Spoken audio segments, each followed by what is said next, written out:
ሰላም ውድ የኤሽኮል ሚዲያ ተከታታዮቻችን በጌታ በኢየሱስ ክርስቶስ ስም ሰላም እንላችኋለን። እንዴት ቆያችሁ? ከኤሽኮል ሚዲያ ወደ እናንተ የሚተላለፈው ሳምንታዊ ፕሮግራማችን አሁን ይቀጥላል። በዛሬው ፕሮግራማችን ባለፉት 2 ሳምንት መልካም ስራ በሚል ርዕስ የተላለፈውን ትምህርት መሰረት አድርገን ከወንድም ብርሃኑ ሸፍኔ ጋራ የውይይት ጊዜ ይኖረናል። አብራችሁን ቆዩ። እንኳን ደህና መጣ ወንድም ብርሃኑ። እንኳን ደህና ቆየሽ። ቀደም ሲል በነበረው የውይይት ጊዜ ላይ አንተ መባልን እንደፈለክ አውቃለሁ። አንቱ ልበል ወይስ አንተ ብዬ ልቀጥል? አይ ካወቅሽ እንግዲህ አንተ ብለሽ ብትቀጥይ ይመቻል ውይይት። እሺ መልካም። በዛሬው የውይይት ጊዜያችን እንግዲህ ባለፉት 2 ሳምንት በነበረው ትምህርት ላይ መልካም ስራ በሚል ርዕስ ብዙ ሐሳቦችን አንስተህልን ነበረ። እነዚህ ነጥቦች አንድ ባንድ ከማየታችን በፊት በመጀመሪያ መልካም ስራ ራሱ ምን ማለት ነው ከሚለው እንነሳ። ለምን መንፈሳዊ ያልሆነው ዓለም የራሱን ትርጓሜ ይሰጣል። እንደ መጽሐፍ ቅዱስ ደግሞ እንዴት ልናየው ይገባል? ወይም ደግሞ መጽሐፍ ቅዱሳዊ የሆነው ትርጓሜ ምንድነው? እሺ በጣም አመሰግናለሁ። እንግዲህ ባለፉት 2 ተከታታይ ትምህርቶች ላይ ስለ መልካም ስራ ስናነሳ ራሱ መልካም ስራ ምን ማለት ነው የሚለውን በ2 ከፍለን አይተናል። በእኛ ርዕስ ዙሪያ ግን መጽሐፍ ቅዱስ መልካም ስራ የሚለውን ምን ማለት እንደሆነ ከማየት ነው የጀመርነው። እንግዲህ ብዙ መልካም ስራዎች የምንላቸው ማንም ሰው ቢጠየቅ የሚናገራቸው ብዙ መልካም ስራዎች አሉ።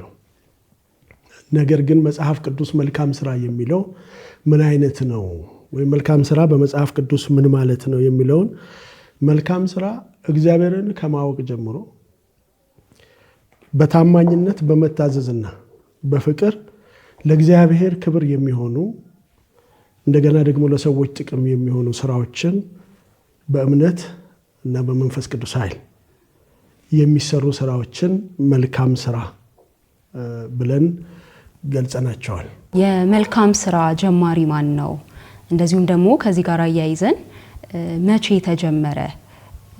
በአዲሱ ኪዳን የመጣ የህይወት መርህ ነው ወይስ ደግሞ የሰው ልጅ ከተፈጠረ ጀምሮ የነበረ ነው ወይ የሚለውን እስኪ። እንግዲህ ስለ መልካም ስራ ስናነሳ በትክክልም እኛ ትምህርቱን ስንጀምር የተነሳንበት ኤፌሶን 2 ላይ ያለውን ነው። እንመላለስበት ዘንድ እግዚአብሔር አስቀድሞ ያዘጋጀው መልካሙን ስራ ለማድረግ በክርስቶስ ኢየሱስ ተፈጠርን የሚለው ነው። ነገር ግን ይሄ መልካም ስራ በአዲስ ኪዳን ነው ወይ የጀመረው የሚለውን ስናነሳ በብሉይ ኪዳንም ነበር። እንደውም ከብሉይ ኪዳንም ከኪዳኑም በፊት በፍጥረት መጀመሪያ ላይ የዚህ ስራ ጀማሪ ራሱ እግዚአብሔር እንደሆነ መጽሐፍ ቅዱስ ይነግረናል። ምክንያቱም በምድር ላይ ምንም ባልነበረበት ጊዜ፣ ጨለማ በነበረበት ጊዜ እግዚአብሔር ብርሃንና ጨለማን ከለየ በኋላ ያለው ነገር አለ። እግዚአብሔር ብርሃኑን መልካም እንደሆነ አየልና እነዚህ በ6 ቀን እግዚአብሔር ስራ እንደሰራ መጽሐፍ ቅዱስ ይነግረናል። በ6ቱ ቀን ስራ ሰርቶ በ7ኛው ቀን ካረፈ ስራ የተጀመረው በእግዚአብሔር ነው እና ስራ የተጀመረው በዘፍጥረት ላይ ነው እና በሙሉ የፍጥረትን አፈጣጠር ስንመለከት እግዚአብሔር ይሄንን ሰራ ይሄንን ፈጠረ ካለ በኋላ መልካም እንደሆነ አየ ይላል እና የመልካም ስራ ጀማሪ እግዚአብሔር ነው። ነገር ግን ይሄ መልካም ስራ ደግሞ በአዳምና በሔዋን እንዲቀጥል ወይም በሰው ልጆች እንዲቀጥል እግዚአብሔር ፈልጓል።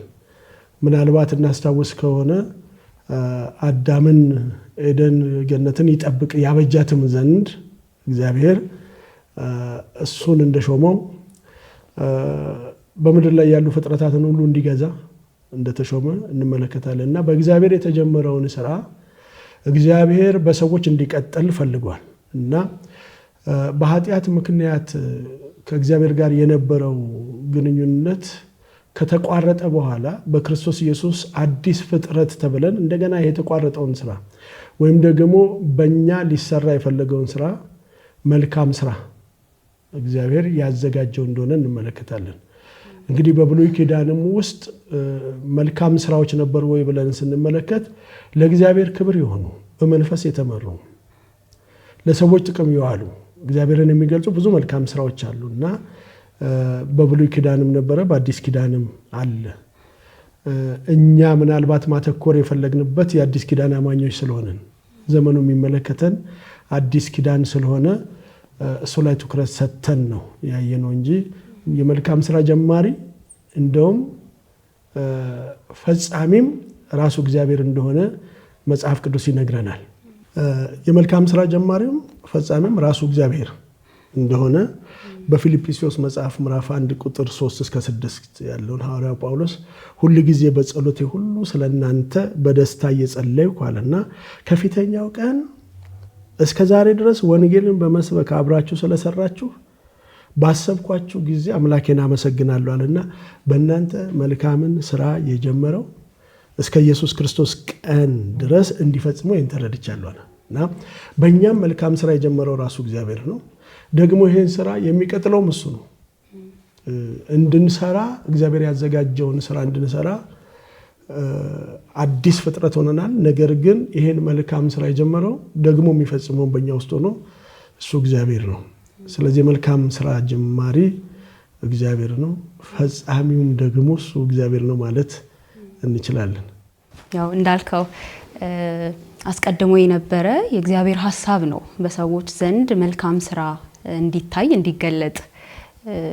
ግን ደግሞ ኃጢአት ስለገባ በክርስቶስ ኢየሱስ ደግሞ አስቀድሞ ወደ ነበረው ወደዛ ማንነት ሊመልሰን ጌታ ኢየሱስ ክርስቶስ የመጣበትም አንዱ ዓላማ ያ እንደሆነ ኤፌሶን ምዕራፍ 2 ላይ ያለው ሐሳብ ነው የሚነግረን። ስለዚህ የመጀመሪያ ወይም ደግሞ አስቀድሞ የነበረ የእግዚአብሔር ሐሳብ እንደሆነ እንድንረዳ ያደርገናል ማለት ነው። እነዚህን መልካም ስራዎች እንዴት ይገለጻሉ? እንዴት እናያቸዋለን?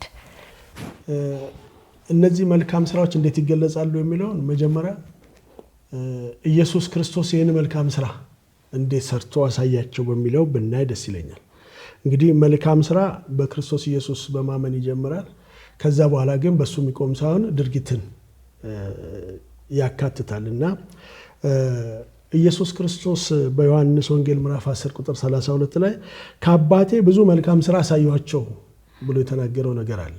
መልካም ስራ ምን ይመስላል የሚለውን ኢየሱስ ክርስቶስ መልካም ስራ አሳየኋችሁ የሚለው ምንድነው?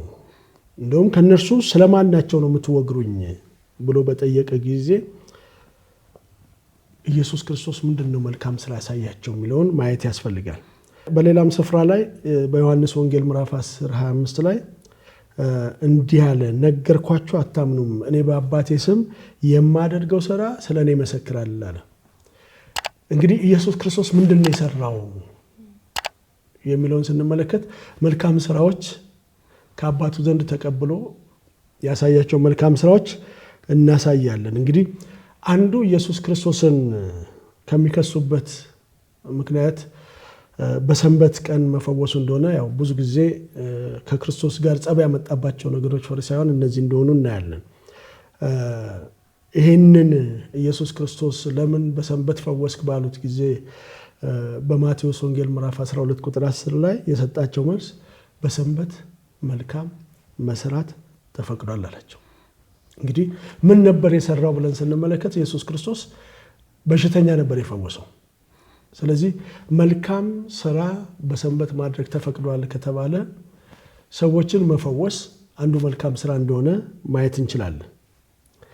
በተለያየ ጊዜ ኢየሱስ የታመሙትን አጋንንት ያደረባቸውን ሰዎች መፈወሱ፣ አንካሶችን፣ ዕውሮችን፣ ዲዳዎችን መፈወሱ፣ የተራቡትን ሲመግብ ማየታችን፣ ኃጢአተኞችን ይቅር ማለቱ፣ ከዚህ ጋር ተያይዞ ደግሞ የእግዚአብሔርን ወንጌል መስበኩን ስንመለከት ኢየሱስ ክርስቶስ ከአባቱ ዘንድ ተቀብሎ ያሳያቸው ስራ ይሄንን እንደሆነ እናያለን። እና መልካም ስራን ክርስቶስ ኢየሱስ እንዴት አሳይቶናል የሚለውን ስንመለከት በዚህ መልክ ልናያቸው እንችላለን።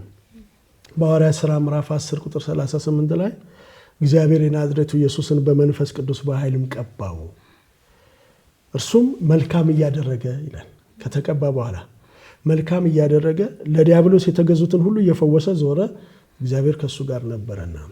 እንግዲህ ኢየሱስ ክርስቶስ ከእግዚአብሔር አብ ተቀብሎ የሰራቸው ስራዎች እንደዚህ ከሆኑ እኛም ደግሞ ልንፈጽማቸው ልናደርጋቸው የተገቡ መጽሐፍ ቅዱስ መልካም ስራ የሚላቸው ነገሮች እነዚህ ናቸው ብዬ አስባለሁ። ለዚህ ነው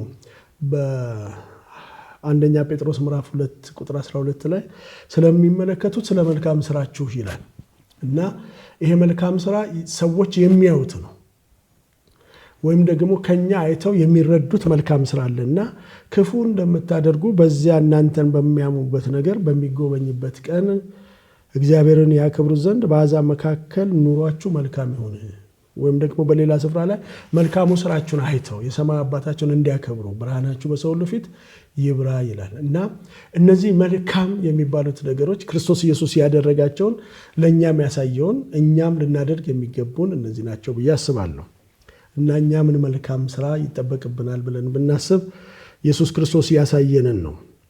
ለምሳሌ በኢሳይያስ መጽሐፍ ምዕራፍ 1:17 ላይ መልካም መስራትን ተማሩ፣ ፍርድን ፈልጉ፣ የተገፋውን አድኑ፣ ለድሃ አደጉ ፍረዱለት፣ ስለመበለቲቱም ተሟገቱ። ይሄ አይነት ስራ ከመንፈሳዊ ሰው የሚጠበቅ ስራ ነው እና እነዚህን መልካም ስራ ብለን አይተናቸዋል። በሁለተኛ ደረጃ ባልንጀራን መውደድ መልካም ስራ እንደሆነ የእግዚአብሔርን ትእዛዝ በመፈጸም የእግዚአብሔርን ስራ እንሰራለን። እንዲሁ በሶስተኛ ደረጃ ምሕረትን ማድረግ ወይም ይቅርታን በማድረግ እርስ በርሳችሁ ቸሮችና ሩሮች ሁኑ፣ እግዚአብሔርም ደግሞ በክርስቶስ ይቅር እንዳላችሁ ይቅር ተባባሉ። ይሄ በእኛ ውስጥ ሊታይ ሰዎች ሊያዩት የሚገባ መልካም ስራ ነው። በአራተኛ ደረጃ ላይ ወንጌልን መስበክ ደግሞ ሂዱ ወደ ዓለም ሁሉ ወንጌልን ለፍጥረት ሁሉ ስበኩ የሚለው ትእዛዝ አንዱ የተፈጠርንበት ዓላማ ነው። ምክንያቱም ቀደም ሲል በነበረን ትምህርቶችና ውይይት ጊዜ እኛ የተፈጠርንበት ዓላማ የእግዚአብሔርን በጎነት ልንናገር፣ ስለ እግዚአብሔር መልካምነት፣ ስለ እግዚአብሔር አምላክነት ልናወራ ስለሆነ ወንጌልን መስበክ ራሱ መልካም ስራ እንደሆነ መጽሐፍ ቅዱስ ይነግረናል። ኢየሱስ ክርስቶስ የሰራው ነው፣ እኛም የምንሰራው። እንዲሁ ደግሞ ሌሎችን ማገልገል እሱ መልካም ስራ ነው። ሰዎች የእኛን እርዳታ በሚፈልጉበት ጊዜ ሁሉ ሌሎችን ማገልገል መልካም ስራ ነው። ኢየሱስ ክርስቶስ በማርቆስ ወንጌል ምዕራፍ 10 ቁጥር 45 ላይ የሰው ልጅም ሊያገለግልና ነፍሱን ለብዙዎች ቤዛ ሊሰጥ እንጂ እንዲያገለግሉት አልመጣም እና ይሄ ሰዎችን ማገልገል መልካም ስራ እንደሆነ ከክርስቶስ ኢየሱስ አይተናል። እኛም የሚጠበቅብን ነው። እንዲሁ ደግሞ ለሌሎች መጸለይ፣ ስለ ሌሎች ወደ እግዚአብሔር ማሳሰብን እንደ መልካም ስራ። አሁን ብዙ እነዚህ መንፈሳዊ ነገሮች ናቸው፣ ግን ስራ ብለን አናያቸውም። መጽሐፍ ቅዱስ ግን መልካም ስራ ብሎ ያያቸው ነው። እርስ በርሳችሁ በኃጢአታችሁ ተናዘዙ አለን ያዕቆብ ምዕራፍ 5 ቁጥር 16 ላይ ትፈወሱም ዘንድ እያንዳንዱ ስለሌላው ይጸልያልና የጻድቅ ሰው ጸሎት በስራዋ እጅግ ኃይል ታደርጋለች። ጸሎት በስራዋ እጅግ ኃይል ታደርጋለች ካለን ይህንንም እንደ መልካም ስራ እናያለን። ድሆችን መርዳትም እንደዚሁ ለድሃ ቸርነትን የሚያደርግ ለእግዚአብሔር ያበድራል፣ በጎነቱን መልሶ ይከፍለዋል ይላልና ይህንን በያዕቆብ መጽሐፍ ላይ የሚጠቀሰው መበለቶችን፣ ወላጆች የሌሎቻቸውን ልጆች መርዳትን በተመለከተ የአምልኮ አንዱ ክፍል እንደሆነ የአምልኮ መገለጫ እግዚአብሔርን የምናከብርበት መሆኑን አይተናል። በዚህ ቦታ ላይ ደግሞ እንደ መልካም ስራ ማየት እንችላለን። እንግዲህ ከሞላ ጎደል መልካም ስራዎች እንደዚህ ይገለጻሉ ብዬ አስባለሁ። ብዙ መጥቀስ ብዙ መዘርዘር ይቻላል። አንዳንዶቹ ደግሞ ነጥቦች ራሱ ሌሎቹን የሚጠቀልሉ ነው። ብዙ ነጥቦችን መጠቅለል የሚችሉ ናቸው። ወንጌልንም ስንመለከት ከወንጌል አንጻር ብዙ ማለት የምንችልበት ጌታ ኢየሱስ ክርስቶስ ለአማኞችም እንደዚሁም ደግሞ ለቤተ ክርስቲያን አደራን ኃላፊነትን ሰጥቶ ሄደበት ጉዳይ ነውና ወንጌልን እንኳን ብቻ ስናነሳ ብዙ በስሩ ያሉ መልካም ስራዎችን መጥቀስ እንችላለንና ብዙ ማለት ይቻላል። ከዚህ ጋር ደግሞ አያይዘክ እነማን ናቸው ይሄንን ስራ መስራት የሚችሉት? ለምን ሰዎች በተለያየ መንገድ የተለያየ መልካም ስራ ሊሰሩ ይችላሉ። በዓለምም ደረጃ እውቅና የሚሰጥበት ሁኔታ አለ። የተለያዩ መድረኮች አሉ። ግን ደግሞ የመልካም ስራ ጀማሪው እንዴት ነው እውቅና የሚሰጠው ወይም ደግሞ በየትኛው መንገድ ላይ ላሉ ሰዎች ነው እውቅና የሚሰጠው የሚለውን በጣም ጥሩ ጥያቄ ነው። እንግዲህ መልካም ስራ ምንድን ነው ብለን ስናይ መልካም ስራ የተዘጋጀው በእግዚአብሔር እንደሆነ፣ ሁለተኛም ደግሞ መልካም ስራን ለእግዚአብሔር ክብር በታማኝነት በፍቅር ሆነን ስንሰራ ለእግዚአብሔር ክብር ለሰዎች ጥቅም የሚያመጣ ሲሆን እነዚህን ሲያሟላ መጽሐፍ ቅዱስ መልካም ስራ የሚላቸው ስራዎች ናቸው ብለን እናስባለን። ግን ከዚህ ውጭ ደግሞ ብዙ መልካም ስራ የሚባሉ ስራዎች አሉ። በዓለም ላይ ብዙ ሰዎች እንዳልሽው ለሽልማትም የሚያበቃ በጣም ብዙ መልካም ስራዎች መተንተን እንችላለን። ግን መጽሐፍ ቅዱስ ያላቸው መልካም ስራዎች ምንድን ናቸው ብለን ስናስብ እግዚአብሔር ያዘጋጀው መልካም ስራ። ስለዚህ እግዚአብሔር ያዘጋጀው መልካም ስራ ደግሞ ለመስራት አዲስ ፍጥረት መሆን ይፈልጋል። ምክንያቱም በኤፌሶን መጽሐፍ ምዕራፍ 2 ቁጥር 8 ጀምሮ እስከ 10 ያየነው እግዚአብሔር ያዘጋጀውን መልካሙን ስራ ለመስራት በክርስቶስ ኢየሱስ ተፈጠርን ይላል እና ይህን መልካም ስራ ሊሰሩ የሚችሉ ሰዎች በቅድሚያ በክርስቶስ በማመን ይጀምራል ስላለን አሁን መልካም ስራዎች በዓለም የሚባሉ መልካም ስራዎች አሉ። መጽሐፍ ቅዱስ የሚላቸው መልካም ስራዎች አሉ። እግዚአብሔር እውቅናም የሚሰጣቸው መለኪያ የሚያስቀምጥላቸው መልካም ስራ መጽሐፍ ቅዱሳዊ መልካም ስራዎች ናቸው። እነዚህን ደግሞ መስራት የሚቻለው በቅድሚያ በክርስቶስ ኢየሱስ በማመን ነው ብለናል። እርሱ እግዚአብሔር የላከውን በማመን ይጀምራል ብለናል። ሁለተኛ አዲስ ፍጥረት መሆንን ይጠይቃል። ለምሳሌ ወንጌልን ለመስበክ አዲስ ፍጥረት መሆንን ይፈልጋል። ድሆችን በመርዳት አኳያ ስንመለከት በጣም ብዙ ሰዎች ድሆችን ይረዳሉ። የማያምኑም ሰዎች እምነት የሌላቸውም እግዚአብሔር የለም የሚሉም ሰዎች ድሆችን ሊረዱ ይችላሉ። ግን ከምን አንጻር ነው የሚረዱት? ለማን ክብር ለማን ጥቅም ነው? አንዳንዶቹ ሰዎች ለሽልማት ከበቁ ለዝናቸው የሚሰሩ ሰዎች አሉ፣ ለክብራቸው የሚሰሩ ሰዎች አሉ። ግን እኛ መልካም ስራ ሊሰሩ ይችላሉ ብሎ መጽሐፍ ቅዱስ ያስቀመጣቸው በክርስቶስ ኢየሱስ አዲስ ፍጥረት ከመሆን ስለሚጀምር መጽሐፍ ቅዱስ መልካም ስራን እንዲሰሩ የእግዚአብሔርን በጎነት እንዲናገሩ የተፈጠሩ ወይም አዲስ ፍጥረት የሆኑ ሰዎችን ይፈልጋል። ስለዚህ በክርስቶስ ኢየሱስ ያመኑ ሰዎች የሚሰሩት መልካም ስራ መጽሐፍ ቅዱሳዊ መልካም ስራ እንለዋለን። ይሄ ማለት ግን የማያምኑ ሰዎች የሚሰሩት መልካም ስራ የለም ማለት አይደለም። ግን መጀመሪያ ለእግዚአብሔር ክብር ይሄን ደግሞ ማምጣት የሚቻለው በክርስቶስ ኢየሱስ አዲስ ፍጥረት ስንሆን ነው እና በዛ መልክ ማየት እንችላለን ብዬ አስባለሁ። ስለዚህ መልካም ስራ መልካምነታችንን የሚያሳይ ሳይሆን ጸጋን የሚያሳይ እግዚአብሔር በእኛ ውስጥ መሆኑን የሚያሳይ መሆን መቻል አለበት። እግዚአብሔር በእኛ ውስጥ ደግሞ አለ የሚል ድፍረት ማግኘት የምንችለው ሰው በክርስቶስ ኢየሱስ ሲያምን ነው ማለት ነው። ስለዚህ እኛ የምንታይበት ሳይሆን ለየት የሚያደርገው ለምን ይሄ ሞራል ካራክተር የምንላቸው ነገሮች አሉ አይደለ? በልጅነትም በደንብ አድርገን የተማርናቸው ማለት ነው ስነ ምግባር እየተባለ ያደግንባቸው ባህሪያቶች ይኖራሉ። እነዚህ ብቻ በቂ እንዳልሆኑ ያሳየናል። መልካም ናቸው በእርግጥ ግን ብቻቸውን ደግሞ በቂ አይደሉም። እነዚህ ነገሮች የጀማሪውን መንገድ መከተል ይፈልጋል። በየትኛው መንገድ ነው የመልካም ስራ ጀማሪ ብናደርጋቸው በህይወታችን ቢገለጡ ተቀባይነት ሊኖራቸው የሚችለው የሚለውን ነገር ማወቅ መሰረታዊ ነገር ነው የሚለውን እናያለን። ይሄ ሁሉ አልን ስለ መልካም ስራ መሰረታዊ አስፈላጊ ነገር እንደሆነ ከመጽሐፍ ቅዱስ አንጻር እንመለከታለን። ያው ጌታ ኢየሱስ ክርስቶስ ኖሮት ያለፈው ነገር ስለሆነ እኛ ደግሞ እርሱን ተከትለን እንድንሄድ ስለሆነ የእግዚአብሔር ሐሳብ።